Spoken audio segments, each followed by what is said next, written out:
Hi, welcome. On this video, this will be part three of my relational approach dog training series. Where in this video, I'm going to be talking again about the actual identifying what the process is, what the dog training process is. Now, in my last video, I actually talked about really stepping back and looking at the process at the level of right at the moment you begin to bring a dog into your life, begin to connect with your dog, what that represents. Training itself, therefore, is can be seen from the point of the relationship. It's all about understanding how the perceptions of the dog are influenced through how they connect with us at this nature level.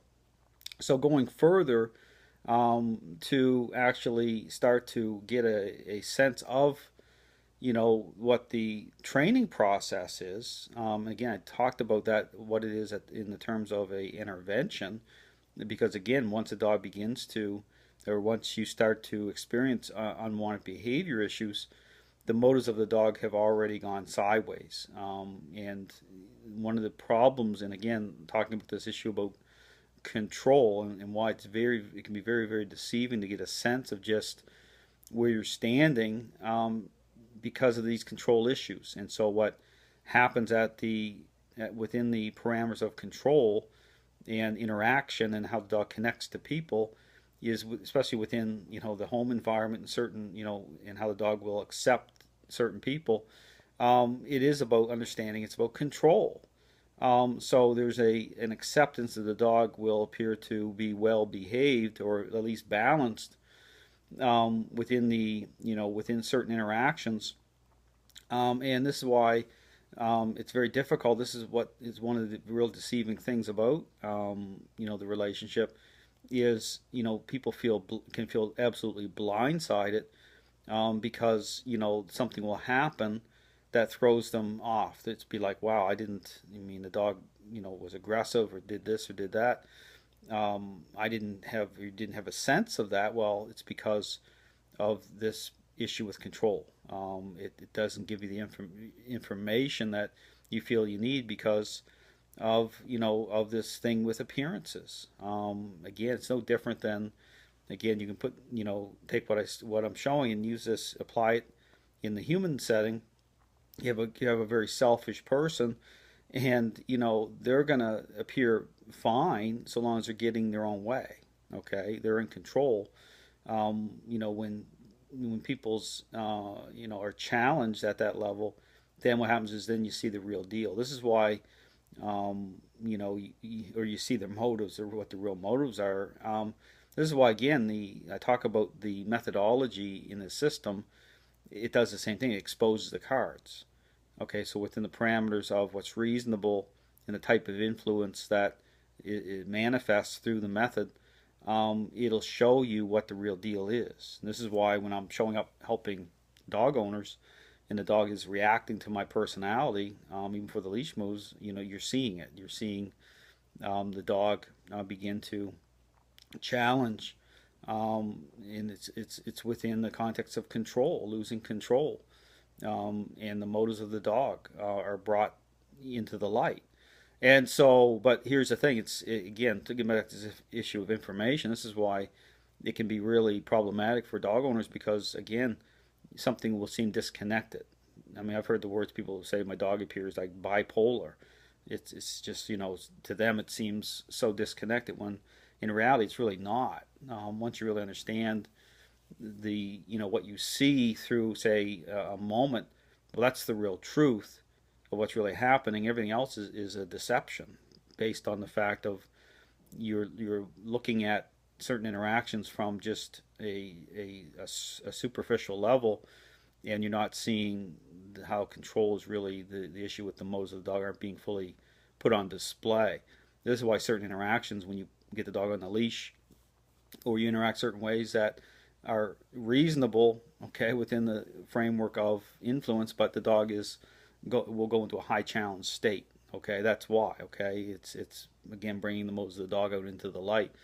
And so, but again, it's really the ability to really understand this. Understand it's from investing fully in the system. And that's why, again, on my other videos I mentioned, I encourage anyone watching this that's a trainer or wants to be a trainer really have to kind of surrender and let this learning based narrative kind of go, okay, and invest fully. So I'd encourage you to think about that.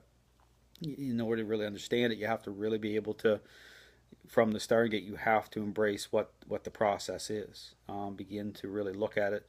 But again, getting back to these issues of certain contradictions will highlight that. I mean, and again, in this video is about decision points. I mean, with people, it comes down to, here's the thing I understand, because when I look at how I arrived at understanding certain things, I look back at my own journey, and this really comes down to an individual decision point with people, with trainers or whomever, who, when you see certain things not lining up a certain way, you have a decision to make, how you're going to deal with that, whether you're going to take that information and step back and really say, I'm going to figure this out. Something isn't right here, but yeah, honestly, is this really something going on with the dog, or is this something going on with how I'm approaching the process?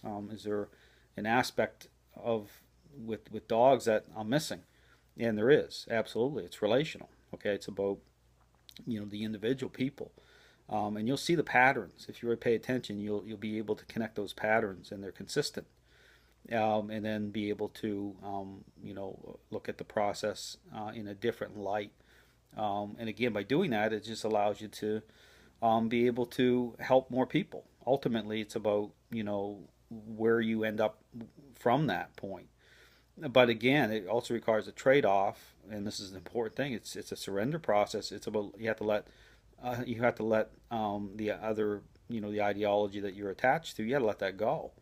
And that's a real difficult thing for people. I mean, ultimately, that is very challenging because it force people into a situation that perhaps, a trade-off situation that they don't want to be in.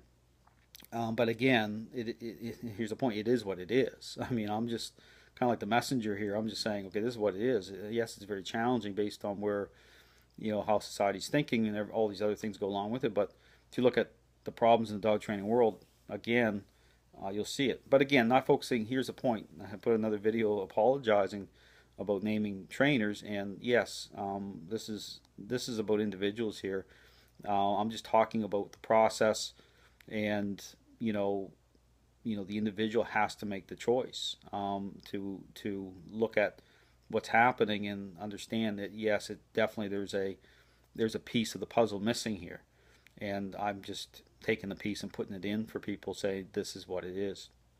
So anyway, this is part 3. Again, more just to highlight the process again, looking at the what the contradictions are, okay, the things that would be right in your face if you really want to see them, and decision points. Arriving at a place where you'll make look at it with a objective, discerning eye and say, okay, these things aren't lining up. Stepping back and saying, okay, what is the process truly?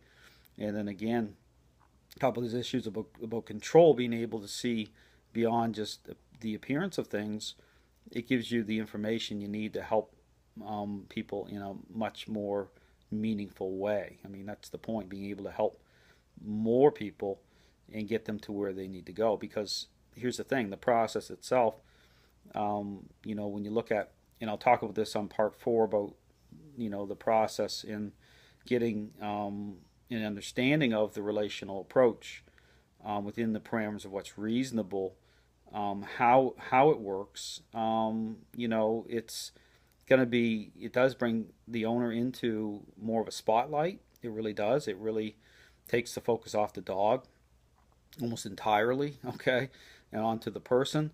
But ultimately, it's a good thing. I mean, it's like a confidence building exercise. It's not meant to be overly challenge people or to be overly critical with people.